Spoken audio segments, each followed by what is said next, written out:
Hormuz കടലിടുക്ക് കപ്പൽ ഗതാഗതത്തിനായി തുറന്നു കൊടുത്തില്ലെങ്കിൽ ഇറാന്റെ അടിസ്ഥാന സൗകര്യങ്ങൾക്കുമേൽ US സൈന്യം എപ്പോൾ ആക്രമണം നടത്തുമെന്ന് വെളിപ്പെടുത്തി പ്രസിഡന്റ് ട്രംപ്. ആക്രമണ സമയം ചൊവ്വാഴ്ച രാത്രി 8 മണിയായി ട്രംപ് ഇപ്പോൾ നിശ്ചയിച്ചിരിക്കുകയാണ്. തൻ്റെ സമൂഹമാധ്യമമായ ട്രൂത്ത് സോഷ്യലിലെ തുടർച്ചയായ കുറിപ്പുകളിലാണ് ട്രംപ് ഈ സമയം വെച്ചിരിക്കുന്നത്. ഇത് നമ്മുടെ സമയം വെച്ച്, ഇന്ത്യൻ സമയം വെച്ച് ബുധനാഴ്ച മറ്റന്നാൾ പുലർച്ചെയായിരിക്കും ഈ സമയപരിധി അവസാനിക്കുക എന്നുള്ളതാണ് ഏറ്റവും പ്രധാനപ്പെട്ട ഒന്ന്. ഇറാനുള്ള ഈ പുതിയ ഡെഡ് ലൈൻ അത് ഒരു സൈനിക നീക്കത്തിൻ്റെ കൃത്യമായ ദിവസം സമയം മുൻകൂട്ടി പ്രഖ്യാപിക്കുന്നത് യുദ്ധത്തിൻ്റെ ചരിത്രത്തിൽ തന്നെ അപൂർവമായ നീക്കമായാണ് വിലയിരുത്തപ്പെടുന്നത്.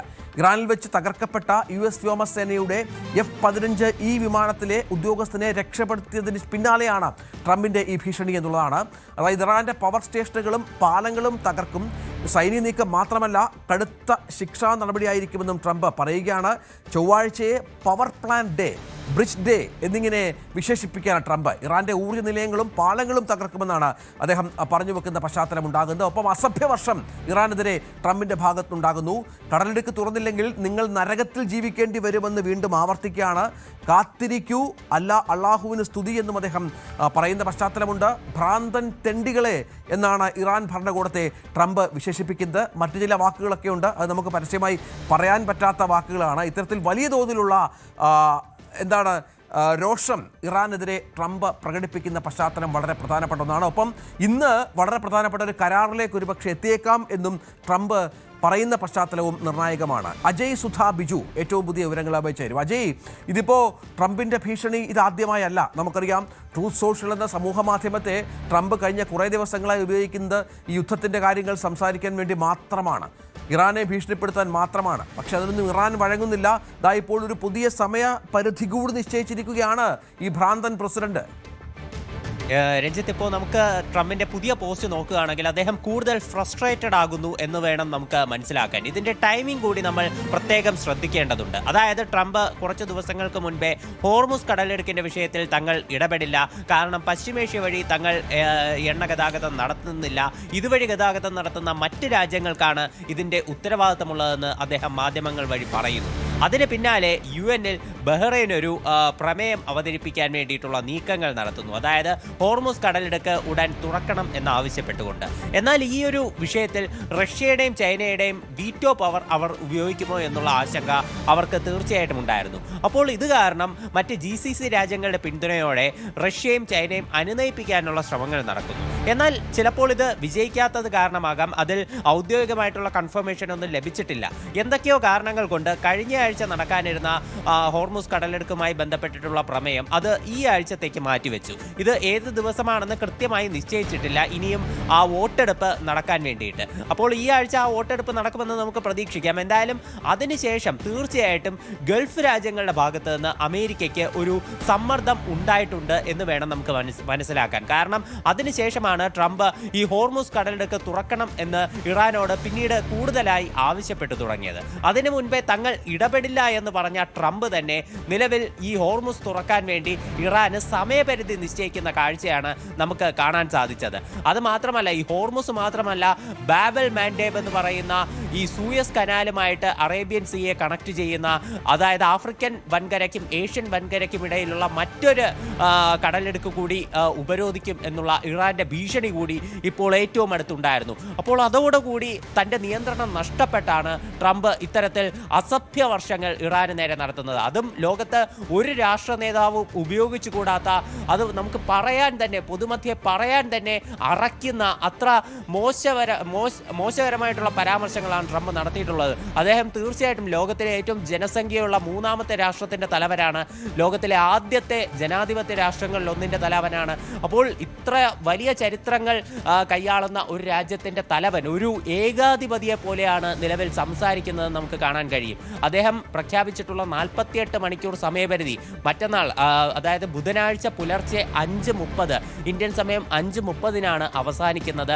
അതിനുശേഷം ഇറാൻ ഇത് പവർ പ്ലാന്റ് ഡേ, അതുപോലെ ബ്രിഡ്ജ് ഡേ എന്ന് പറഞ്ഞുകൊണ്ട് ഇറാനിലുള്ള ഓരോ സംവിധാനങ്ങളും തങ്ങൾ അടിച്ചു തകർക്കും, നശിപ്പിക്കും എന്നുള്ളതാണ് ട്രംപിന്റെ മുന്നറിയിപ്പ്. അതിൻ്റെ ചില സൂചനകൾ ഇപ്പോൾ തന്നെ തുടങ്ങിയിട്ടുണ്ട്. അതായത് ഇറാന്റെ തലസ്ഥാനമായിട്ടുള്ള ടെഹ്റാനിലുള്ള പല പ്രദേശങ്ങളും ഇപ്പോൾ ആക്രമിക്കപ്പെട്ടതായിട്ടാണ് ഇപ്പോൾ റിപ്പോർട്ടുകൾ റിപ്പോർട്ടുകളുള്ളത്.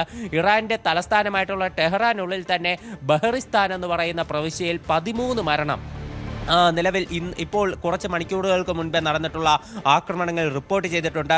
അതുപോലെ ടെഹ്റാനിലുള്ള മറ്റൊരു റെസിഡൻഷ്യൽ ഏരിയയ്ക്ക് നേരെ ഉണ്ടായിട്ടുള്ള ആക്രമണത്തിൽ 4 മരണമാണ് റിപ്പോർട്ട് ചെയ്തത്. 7 പേർക്ക് പരിക്കേറ്റതായിട്ടും വിവരമുണ്ട്. അതുപോലെ തന്നെ ഷെരീഫ് യൂണിവേഴ്സിറ്റി ഓഫ് ടെക്നോളജി ടെഹ്റാനിലുള്ള മറ്റൊരു ഏറ്റവും സുപ്രധാനമായിട്ടുള്ള എഡ്യൂക്കേഷണൽ ഇൻസ്റ്റിറ്റ്യൂഷനാണ്. അപ്പോൾ ഇവിടേക്കും ആക്രമണം നടന്നതായിട്ട് വിവരമുണ്ട്. ഒരു മസ്ജിദിന്റെ ഏതാനും ഭാഗങ്ങൾ ആക്രമണത്തിൽ തകർന്നതായി നിലവിൽ വിവരമുണ്ട്. അപ്പോൾ ടെഹ്റാനിൽ ഇപ്പോൾ തന്നെ ആക്രമണങ്ങളുണ്ട്. കനത്ത രീതിയിലാണ് ആക്രമണങ്ങൾ. ഇറാൻ മറുപടിയായിട്ട് ഇസ്രായേലിലുള്ള ഹൈഫയിലേക്ക് ആക്രമണം നടത്തി. അതിൽ 2 പേർ കൊല്ലപ്പെട്ടതായിട്ടുള്ള റിപ്പോർട്ടുകൾ നിലവിലുണ്ട്. 4 പേർക്ക് പരിക്കേറ്റതായിട്ടും വിവരമുണ്ട്. അങ്ങനെ ഇസ്രായേലും കനത്ത തിരിച്ചടി നേരിട്ടുകൊണ്ടിരിക്കുകയാണ്. യുദ്ധത്തിന്റെ ഗതി ട്രംപിന്റെ ഈ ഒരു തെറിവിളി പരാമർശത്തോടെ മറ്റൊരു തലത്തിലേക്ക് ഇതുവരെ കാണാത്ത ഇറാൻ പറയുന്നത് ഇതിപ്പോ യുദ്ധക്കുറ്റമാണ് എന്നുള്ള തരത്തിലുള്ള വ്യാഖ്യാനം ഇറാന്റെ ഭാഗത്തുണ്ടാകുന്നു. ലോകരാജ്യങ്ങൾ ഇടപെടണം എന്നുള്ള ഏറ്റവും പ്രധാനപ്പെട്ട നിർദ്ദേശം ഇറാന്റെ ഭാഗത്തുണ്ടാകുന്നു. നേരത്തെ അജയ് പറഞ്ഞതുപോലെ യുദ്ധത്തിന്റെ ഗതി മാറ്റുന്ന തരത്തിലേക്ക് ട്രംപിന്റെ ഭ്രാന്തൻ പരാമർശങ്ങൾ മാറുന്നു എന്ന കാര്യത്തിൽ സംശയമില്ല. അത് നിരവധി പരാജയങ്ങൾ യുദ്ധവുമായി ബന്ധപ്പെട്ട് അപ്രതീക്ഷിതമായ നിരവധി പരാജയങ്ങൾ അത് പ്രത്യക്ഷമായ അല്ലെങ്കിൽ പോലും അമേരിക്ക നേരിടുന്നുണ്ട് എന്നുള്ളത് ഏറ്റവും നിർണായകമായ ഒന്നാണ്. അത്ര ശക്തമായ പോരാട്ടം ഇറാന്റെ ഭാഗത്തു നിന്ന് ഉണ്ടാകുന്നത് ട്രംപിനെ ചില്ലറെ ഒന്നുമല്ല അസ്വസ്ഥനാക്കുന്നത്. അതിൻ്റെ ഭാഗമായി തന്നെയാണ് ഇത്തരം വാക്കുകൾ എന്ന് വേണം മനസ്സിലാക്കാൻ. മറ്റൊന്ന്, കഴിഞ്ഞ വെള്ളിയാഴ്ചയാണ് ശത്രുരാജ്യത്തിൻ്റെ മണ്ണിൽ ഒരു അമേരിക്കൻ പൈലറ്റ്, അതും കേണൽ പദവിയിലുള്ള ഒരു ഉദ്യോഗസ്ഥൻ അകപ്പെട്ടു പോയത്.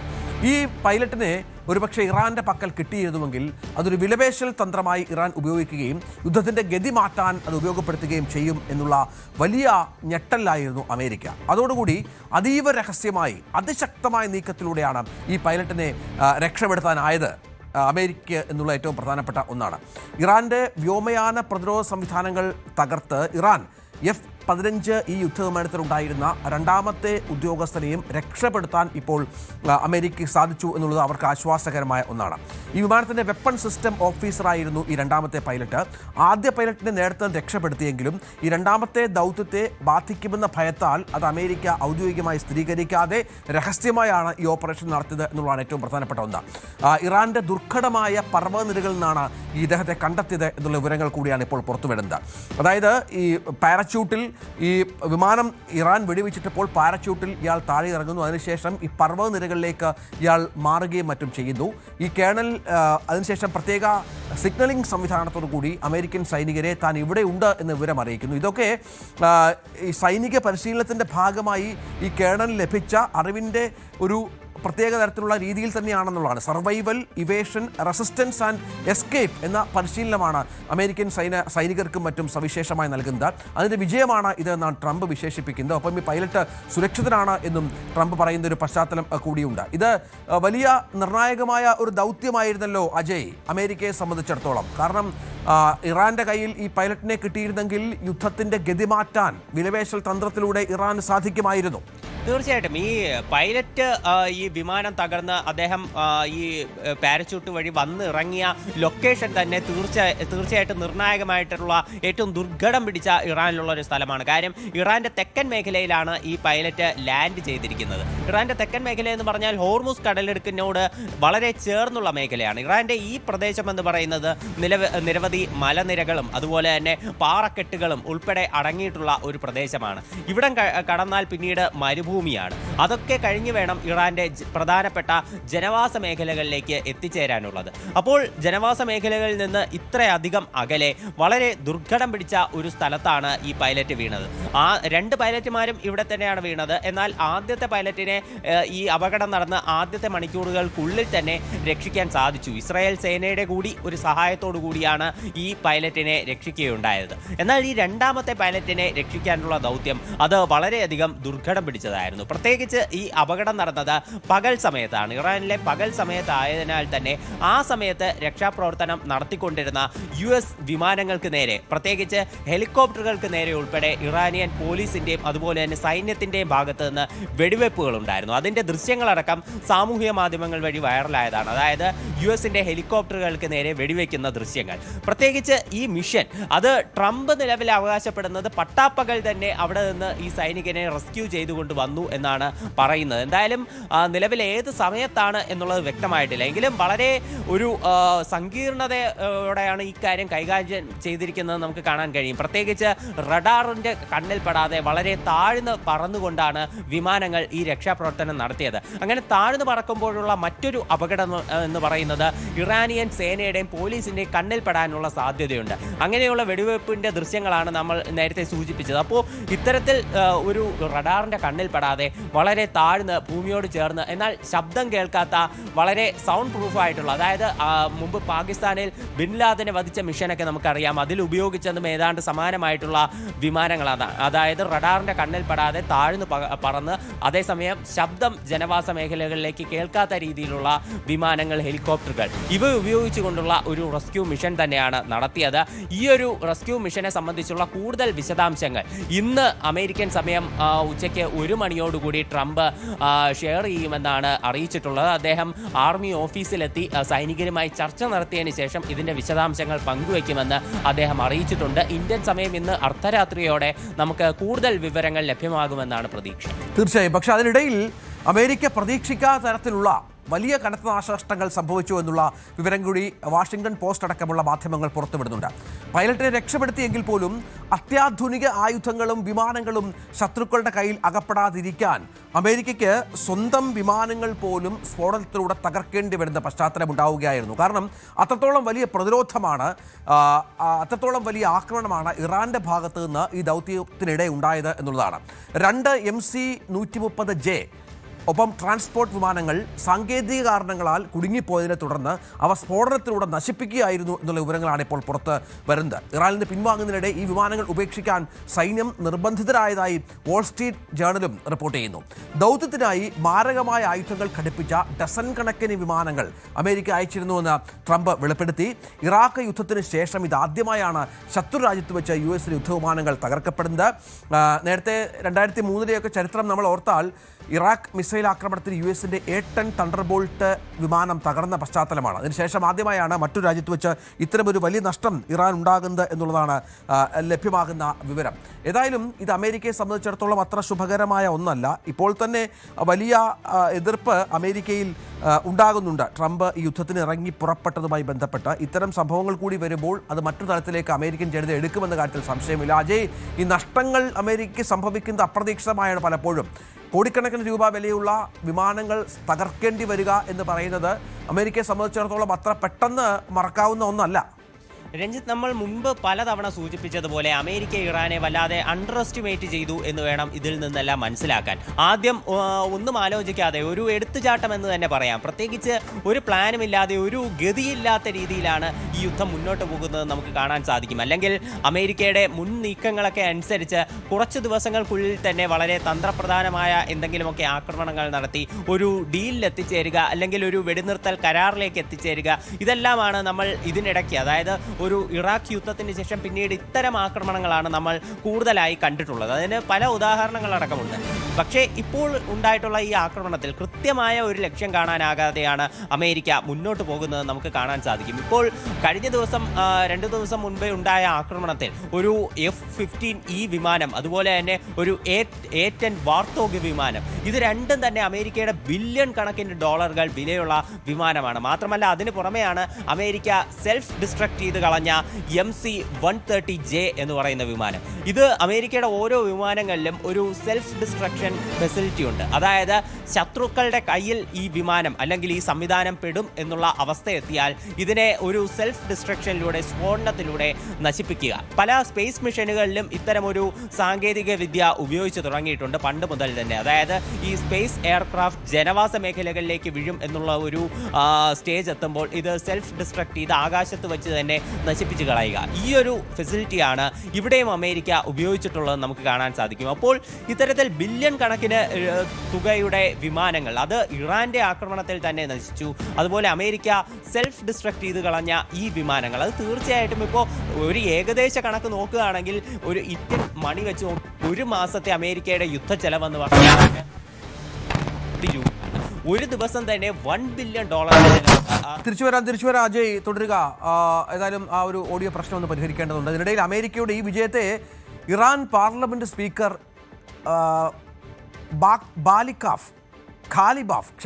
പരിഹസിച്ചു. പേരുകളൊക്കെ വ്യത്യസ്തമായ പേരുകളാണ്. തകർന്നു കിടക്കുന്ന വിമാനങ്ങളുടെ ചിത്രം പങ്കുവെച്ചുകൊണ്ടാണ് ഇത്തരം ഒരു പരിഹാസം ഈ സ്പീക്കറുടെ ഭാഗത്തുണ്ടായത്. ഇത്തരം 3 വിജയങ്ങൾ കൂടി ഉണ്ടായാൽ അമേരിക്ക പൂർണ്ണമായും തകരുമെന്നാണ് അദ്ദേഹം എക്സിൽ കുറിച്ചിരിക്കുന്നത്.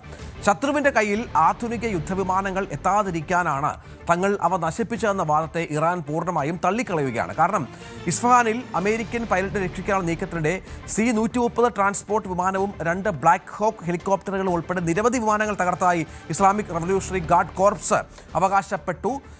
അതിനോടൊപ്പമാണ് സ്പീക്കറുടെ ഈ പരിഹാസം കൂടി വരുന്നത്. നേരത്തെ അമേരിക്ക പറഞ്ഞത് തങ്ങൾ തന്നെ തകർക്കുകയായിരുന്നു ഈ വിമാനങ്ങൾ എന്നാണ്. പക്ഷേ ഇപ്പോൾ ഇറാൻ അവകാശപ്പെടുന്നത് ഇതുൾപ്പെടെ 12ഓളം വിവിധ വിമാനങ്ങൾ വെടിവെച്ചിട്ടു എന്നാണ്. അമേരിക്കൻ പ്രസിഡന്റ് ട്രംപിന്റെ ഭീഷണികൾക്ക് മുന്നിൽ വഴങ്ങില്ല എന്നും അധിനിവേശക്കാർക്ക് മറുപടി നൽകാൻ സജ്ജമാണ് എന്നുമാണ് ഇറാന്റെ സൈനിക വക്താവ് അടക്കം വ്യക്തമാക്കുന്ന പശ്ചാത്തലമുണ്ടായത്. ഒപ്പം കൂടുതൽ US വിമാനങ്ങൾ തകർക്കപ്പെട്ടിട്ടുണ്ട് എന്നും അതിൻ്റെ കണക്കുകൾ അമേരിക്ക കൃത്യമായി പുറത്തുവിടുന്നില്ല എന്നും ഇറാൻ അവകാശപ്പെടുന്ന പശ്ചാത്തലം വളരെ പ്രധാനപ്പെട്ട ഒന്നാണ്. വിവിധ സൈനിക വിഭാഗങ്ങളുടെ സംയുക്തമായ നീക്കത്തോടെയാണ് ശത്രു വിമാനങ്ങളെ തകർത്തുകൊണ്ടിരിക്കുന്നത്. നമുക്ക് ഔദ്യോഗികമായ കണക്കനുസരിച്ച് അമേരിക്കനെ സംബന്ധിച്ച കണക്കനുസരിച്ച് 7ഓളം യുദ്ധവിമാനങ്ങൾ ഇതിനകം അമേരിക്കയുടെ തകർക്കപ്പെട്ട പശ്ചാത്തലം കൂടിയുണ്ട്. അതിനൊപ്പമാണ് ഈ കൂടുതൽ വിമാനങ്ങൾ തകർത്തിട്ടുണ്ട് എന്നുള്ള കണക്കുമായി ഇറാനും വരുന്നത്. പാകിസ്ഥാനെതിരെ ഇറാൻ രംഗത്ത് വരുന്ന പശ്ചാത്തലവും പ്രധാനമാണ്. നേരത്തെ നമുക്കറിയാം പാകിസ്ഥാൻ തന്നെ സ്വന്തമായി അവകാശപ്പെടുകയായിരുന്നു തങ്ങൾ ഇറാനുമായി മറ്റും ചർച്ചകൾ നടത്തുന്നുണ്ട്, ഇസ്ലാമാബാദിൽ നിഷ്പക്ഷമായ വേദി ഇതുമായി ബന്ധപ്പെട്ട് ഒരുക്കാം എന്നും മറ്റും. പക്ഷേ ഇത് പൂർണ്ണമായും ഇറാൻ തള്ളിക്കളയുകയാണ്. ഇസ്ലാമാബാദ് സൗകര്യമൊരുക്കുന്നുവെന്ന വാദങ്ങൾ അടിസ്ഥാനരഹിതമാണെന്നാണ് ഇറാൻ പരമോന്നത നേതാവിൻ്റെ ഇന്ത്യയിലെ പ്രതിനിധി അബ്ദുൾ മജീദ് ഹക്കിം ഇലാഹി പറയുന്നത്. ആഗോള എണ്ണവിലയെ സ്വാധീനിക്കാനാണ് ഇത്തരം അവകാശവാദങ്ങൾ. അതുകൊണ്ട് പാകിസ്ഥാൻ ലക്ഷ്യമിടുന്ന അതാണെന്നും അദ്ദേഹം NIAക്ക് നൽകിയ അഭിമുഖത്തിൽ പറയുകയാണ്. ചർച്ചകളിലോ നയതന്ത്ര നീക്കങ്ങളിലോ പാകിസ്ഥാൻ ഗൗരവം കാണിക്കുന്നില്ല. മുൻ ഇറാൻ പരമോന്നത നേതാവ് അലി ഖമനേയിയുടെ അനുശോചന ചടങ്ങിൽ പങ്കെടുക്കാൻ പട്നയിലെത്തിയപ്പോഴായിരുന്നു അദ്ദേഹത്തിൻ്റെ ഈ പ്രതികരണമുണ്ടായത്. ഇന്ത്യ ഉൾപ്പെടെയുള്ള എല്ലാ രാജ്യങ്ങൾക്കും സമാധാന ശ്രമങ്ങളിൽ വലിയ പങ്ക് വഹിക്കാനാകുമെന്നും അദ്ദേഹം പ്രത്യാശ പ്രകടിപ്പിക്കുന്ന പശ്ചാത്തലമാണ്. ഏതായാലും പാകിസ്ഥാൻ്റെ ഈ അവകാശവാദങ്ങളൊക്കെ എണ്ണ വിപണിയെ സ്വാധീനിക്കാനുള്ള ലക്ഷ്യങ്ങൾ മാത്രമാണ് എന്ന് പറയുമ്പോൾ ഇറാനും അമേരിക്കയും തമ്മിൽ പാകിസ്ഥാൻ വഴി ചർച്ചകൾ നടക്കുന്നില്ല എന്നും ഇറാൻ വ്യക്തമാക്കുന്ന പശ്ചാത്തലം കൂടി നിർണായകമായ ഒന്നായി മാറുകയാണ്. ഒപ്പം ഇന്ത്യയെ പ്രകീർത്തിക്കാനും ഇറാന്റെ പ്രതിനിധി മറക്കുന്നില്ല. മറ്റു വാർത്ത, ഇറാനിലെ ആഭ്യന്തര പ്രതിഷേധക്കാർക്ക് US ആയുധങ്ങൾ നൽകി സഹായിക്കാൻ ശ്രമിച്ചിരുന്നുവെന്ന ട്രംപിന്റെ വെളിപ്പെടുത്തലാണ്. നമുക്കറിയാം ഇറാനിൽ വലിയ പ്രതിഷേധം ആഭ്യന്തരമായി സംഭവിച്ചിരുന്നു. ഒരുപാട് ആളുകൾ കൊല്ലപ്പെട്ടു എന്ന് മറ്റുമാണ് ഇതുമായി ബന്ധപ്പെട്ട വിലയിരുത്തലുണ്ടായത്. ഇവരെ ഫോക്സ് ന്യൂസ് നൽകിയ അഭിമുഖത്തിൽ ട്രംപ് പറയുന്നത് ഇവർക്ക് ആയുധങ്ങൾ അമേരിക്ക നൽകി എന്നുള്ളതാണ്. അത് പുതിയൊരു അവകാശവാദമാണ്. ഒപ്പം ഈ ആയുധങ്ങൾ പക്ഷേ അവിടെയുള്ള കുർദിഷ് ഗ്രൂപ്പുകൾ കൈക്കലാക്കി എന്നുള്ള ആരോപണം ഉന്നയിക്കുകയാണ് എന്നുള്ളത് ഏറ്റവും പ്രധാനപ്പെട്ട ഒന്നാണ്. അജയ്, ഇത് ഇപ്പോൾ അവിടുത്തെ പ്രതിഷേധക്കാരുമായി ബന്ധപ്പെട്ട് നേരത്തെ യുദ്ധം തുടങ്ങുന്നതിനൊക്കെ മുൻപ് തന്നെ ട്രംപിൻ്റെ ചില കാര്യങ്ങളുണ്ടായിരുന്നു. പ്രതിഷേധം അവസാനിപ്പിക്കണം, ഭരണകൂടത്തിന് മുന്നറിയിപ്പ് നൽകുന്ന പശ്ചാത്തലം ഉണ്ടായിരുന്നു. അതിനൊപ്പമാണ് ഇപ്പോൾ പ്രതിഷേധക്കാർക്ക് ആയുധങ്ങൾ കൂടി നൽകിയെന്ന് ട്രംപ് പറയുന്നത്. ഇറാനിലെ ഈ പ്രതിഷേധങ്ങൾ ലക്ഷ്യമാക്കിയുള്ള അമേരിക്കയുടെയും ഇസ്രായേലിൻ്റെയും നീക്കം അത് ആദ്യം മുതൽ തന്നെ വ്യക്തമായ ഒരു കാര്യമായിരുന്നു. അതായത് ട്രംപും പിന്നെ അതുപോലെ തന്നെ ബെഞ്ചമിൻ നെതന്യാഹു അദ്ദേഹം രണ്ടുപേരും എടുത്തെടുത്ത് പറഞ്ഞിരുന്നത് ഇറാനിലുള്ള ഭരണം അത് ഇനി ജനങ്ങളുടെ കയ്യിലാണ്, ജനങ്ങൾ നിയന്ത്രണം ഏറ്റെടുക്കണം, വലിയൊരു വിപ്ലവത്തിലൂടെ ഈ സർക്കാരിനെ താഴെ ഇറക്കണം എന്നുള്ള രീതിയിലുള്ള കാര്യങ്ങളെല്ലാം ഇവർ രണ്ടുപേരും നിരന്തരം പറഞ്ഞുകൊണ്ടിരുന്നു. എന്നാൽ അവിടെയുള്ള ഒരു ഭരണകൂടം, അതായത് ഈ ഇസ്ലാമിക് റവല്യൂഷൻ ശേഷം ഉണ്ടായിട്ടുള്ള ഭരണകൂടം എന്ന് പറയുന്നത് അത് വളരെ സ്ട്രോങ് തന്നെയായിരുന്നു. അതായത് ഇവരുടെ നേതൃത്വത്തിലുള്ള അടിച്ചമർത്തലുകൾ അത് ഇപ്പോൾ പുറത്ത് അമേരിക്കയുടെയും ഇസ്രായേലിൻ്റെയും ആക്രമണങ്ങളെ പ്രതിരോധിക്കുന്നതിനോടൊപ്പം തന്നെ ഈ രാജ്യത്തിനകത്തുള്ള കലാപകാരികളെ നേരിടുന്നതിലും അവർ ഒരേപോലെ ശ്രദ്ധ ചെലുത്തിയിരുന്നു. അതായത് അവിടെയുള്ള സൈനിക നേതാക്കളുടെ ഭാഗത്തു നിന്നാണെങ്കിലും നിരന്തരം പ്രസ്താവനകൾ ഉണ്ടായിരുന്നു. അതായത് പ്രതിഷേധക്കാരെ ഈ ശത്രുക്കൾക്ക് സമാനമായി തങ്ങൾ നേരിടും എന്ന് തന്നെയുള്ള ശക്തമായിട്ടുള്ള ഭീഷണികൾ അവരുടെ പക്കൽ നിന്നും ഉണ്ടായിരുന്നു. അപ്പോൾ ഇത്തരം നിരന്തര ഭീഷണികൾ കാരണം ജനങ്ങളെ ഭയപ്പെടുത്തിയും പ്രതിഷേധക്കാരെ അടിച്ചമർത്തിയും കൊണ്ട് അവിടെ ഈ നിരന്തരം ഇത് നേരിട്ടുകൊണ്ടിരുന്നു. അതുകൊണ്ട് ഈ പ്രതിഷേധക്കാർ വഴിയുള്ള ഒരു വിമത നീക്കം, ഈ സർക്കാരിന് നേരെയുള്ള ഒരു വിപ്ലവം, അതൊന്നും വിജയിച്ചില്ല എന്ന് നമുക്ക് ഇതിൽ നിന്ന് മനസ്സിലാകും. അതുപോലെ തന്നെ ഈ ട്രംപ് നിലവിൽ പറഞ്ഞിട്ടുള്ള, ഫോക്സ് ന്യൂസിന് നൽകിയിട്ടുള്ള അഭിമുഖത്തിൽ പറഞ്ഞിട്ടുള്ള ഈ കുർദിഷ് വിമതർ ഈ ആയുധങ്ങൾ കൈക്കലാക്കി എന്നുള്ള കാര്യം, അത് നിലവിൽ അന്താരാഷ്ട്ര മാധ്യമങ്ങളൊന്നും തന്നെ കൺഫേം ചെയ്തിട്ടില്ല. ഈ കുർദിഷ് ഗ്രൂപ്പുകൾക്ക് US-ഉം ഇസ്രായേലും ആയുധങ്ങൾ നൽകി സഹായിക്കുന്നു എന്നുള്ള വാർത്തകൾ നേരത്തെ പുറത്തു വന്നിരുന്നു. എന്നാൽ ട്രംപ് അത് നിഷേധിച്ചതാണ്. അപ്പോഴാണ് ഇപ്പോൾ പറയുന്നത് തങ്ങൾ അവിടെയുള്ള പ്രതിഷേധക്കാർക്ക് ആയുധം എത്തിച്ച് നൽകാനാണ് ശ്രമിച്ചത്, അത് കുർദിഷ് ഗ്രൂപ്പുകൾ കൈക്കലാക്കുകയായിരുന്നു എന്നുള്ള ആരോപണമാണ് നിലവിൽ പറയുന്നത്. ആദ്യം അവർക്ക് ആയുധങ്ങൾ നൽകിയിരുന്നില്ല എന്ന് പറയുന്നു. നിലവിൽ പറയുന്നത് ഇത് പ്രതിഷേധക്കാർക്ക് നൽകാൻ ഉദ്ദേശിച്ചതാണ്, അത് കുർദിഷ് ഗ്രൂപ്പുകൾ കൈക്കലാക്കി എന്നുള്ള വാദമാണ് പറയുന്നത്. ഇപ്പോൾ ഇറാനുള്ളിലെ ഒരു വിമത സംഘമാണ് കുർദിഷ് ഗ്രൂപ്പ്. അവിടെ ഒരു പ്രത്യേക രാജ്യം വേണമെന്നാണ് ഇവർ അവകാശപ്പെടുന്നത്. ഇറാഖിലും അതുപോലെ തന്നെ ഇറാനിലും ഈ ഗ്രൂപ്പ് സ്ഥിതി ചെയ്യുന്നുണ്ട്. അജയ് വിവരങ്ങൾ പങ്കുവെക്കുകയാണ്. മറ്റൊരു വാർത്ത, ഇറാൻ നടത്തിയ മിസൈൽ ആക്രമണത്തിൽ ഇസ്രായേലിന്റെ പെറ്റ ടിക്വയിലെ ഒരു ഡ്രോൺ നിർമ്മാണ കേന്ദ്രം തകർന്നു എന്നുള്ള റിപ്പോർട്ടുകൾ പുറത്തു വന്നു എന്നുള്ളതാണ്. ഡ്രോൺ നിർമ്മാണ കേന്ദ്രത്തിന്റെ പ്രവർത്തനങ്ങൾ പൂർണ്ണമായും നിർത്തിവെക്കുകയാണ്. ഇസ്രായേലിന്റെ പ്രതിരോധ ഉൽപ്പാദനത്തെ ബാധിക്കുമോ എന്ന ആശങ്ക ഇസ്രായേൽ വർദ്ധിക്കുന്ന പശ്ചാത്തലമുണ്ട്. എറോസോൾ ഏവിയേഷൻ സൊല്യൂഷൻസ് നടത്തുന്ന ഈ ഒരു കേന്ദ്രമാണ് ആക്രമിക്കപ്പെട്ടത്. കെട്ടിടത്തിന് വലിയ നാശനഷ്ടം സംഭവിച്ചുവെന്ന് റിപ്പോർട്ടുകൾ പുറത്തു വരുന്നുണ്ട്. കേടുപാടുകൾ കാരണം പ്രവർത്തനം പുനരാരംഭിക്കാൻ കഴിയില്ല എന്നും പുനർനിർമ്മാണം അസാധ്യമാണെന്നും കമ്പനി അധികൃതർ കൂടി അറിയിക്കുന്ന പശ്ചാത്തലമുണ്ട്. ഇസ്രായേൽ സൈന്യം ഉപയോഗിക്കുന്ന പൈലറ്റ് ഹെൽമറ്റുകൾ, ബോംബ് ഘടകങ്ങൾ, ഡ്രോണുകൾ എന്നിവയുൾപ്പെടെയുള്ള പ്രധാന ഉപകരണങ്ങൾ എറോസോൾ ഇസ്രായേലിന്റെ പ്രതിരോധ മേഖലയിലേക്ക് നൽകുന്ന ഒരു സ്ഥാപനം കൂടിയാണ്. പൂർണ്ണമായും നശിക്കുന്നു.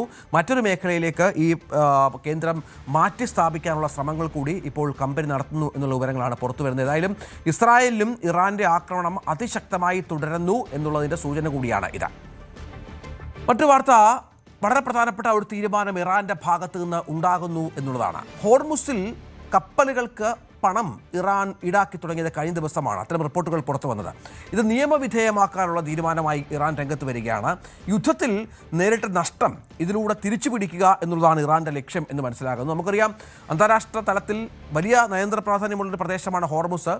ആ ഹോർമുസിലൂടെ ഒരുപാട് കപ്പലുകൾ കടന്നു പോകുന്നുണ്ട്. ചൈനീസ് യുവാനിൽ അവിടെ നിന്ന് ഇറാൻ ടോൾ പിരിക്കുന്നു എന്നുള്ള വിവരങ്ങളോ കഴിഞ്ഞ ദിവസം പുറത്തു വന്നിരുന്നു. ഇത് ഔദ്യോഗികമായി തന്നെ ഏർപ്പെടുത്തുക എന്നുള്ളതാണ് ഇറാന്റെ ലക്ഷ്യമായി വരുന്നത്. ഇതിനിടെ കപ്പൽ ഗതാഗതം സുഗമമാക്കുന്നതിന് ഒമാനും ഇറാനും തമ്മിൽ ചില ചർച്ചകൾ നടത്തിയെന്ന വിവരങ്ങൾ കൂടി പുറത്തു വരുന്നുണ്ട്. അജയ്, ഹോർമുസിൽ പിടിമുറുക്കുകയാണോ ഇറാൻ? ഹോർമുസിൽ അവരുടെ ഒരു സ്വാധീനം ചെലുത്തിക്കൊണ്ട് ഇപ്പോൾ ലോകരാജ്യങ്ങളെ സമ്മർദ്ദത്തിലാക്കുക, ഈ തന്ത്രം ഇറാൻ ആദ്യം മുതൽ തന്നെ സ്വീകരിച്ചു വന്നിരുന്നു. അപ്പോൾ ഇതിന്റെ ഭാഗമായിട്ടാണ് ഇവിടെ ഉപരോധിച്ചുകൊണ്ട് കപ്പലുകളെ മേഖലയിലൂടെ കടത്തിവിടാതെയുള്ള ഒരു നീക്കം ഇറാൻ ആദ്യം നടത്തിയിരുന്നത്. എന്നാൽ ഇതിന് എതിർപ്പുകൾ വ്യാപകമായതിനെ തുടർന്നാണ് തങ്ങളുടെ ശത്രുക്കളുടെ കപ്പലുകളെ മാത്രമാണ് തടഞ്ഞു വെച്ചിരിക്കുന്നത്.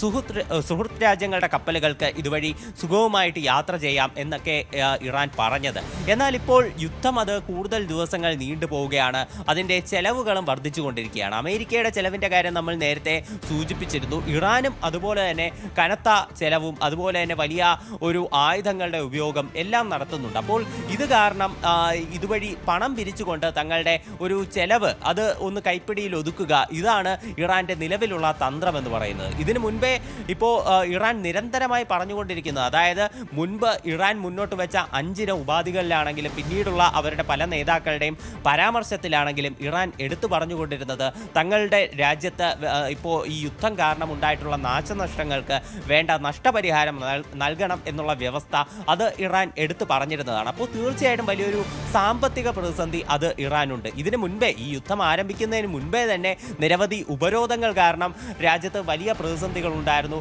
അവിടെ ഈ ഭക്ഷണം ഉൾപ്പെടെയുള്ള കാര്യങ്ങൾ കിട്ടാത്ത അവസ്ഥയുണ്ടായിരുന്നു. അപ്പോൾ ഇതിനെയൊക്കെ തുടർന്നാണ് വ്യാപാരികളുടെ നേതൃത്വത്തിൽ വലിയൊരു പ്രതിഷേധം രാജ്യത്തിനുള്ളിൽ അരങ്ങേറിയത്.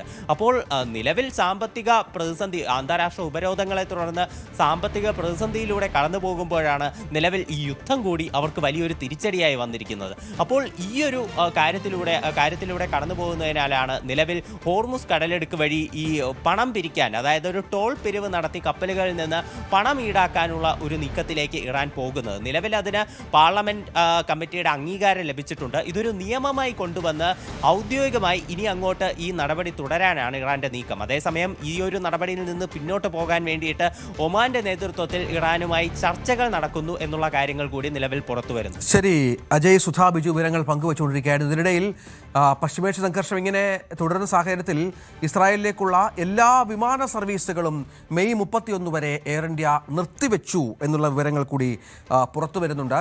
ന്യൂഡൽഹി ടെൽ അവീവ് റൂട്ടിലെ വിമാന സർവീസുകൾ പൂർണ്ണമായും നിർത്തുകയാണ്. ടെൽ അവീവ് റൂട്ടിലെ മിക്ക മുൻനിര വിമാന കമ്പനികളും ഇതിനകം സർവീസുകൾ നിർത്തിവെച്ചിട്ടുണ്ട്.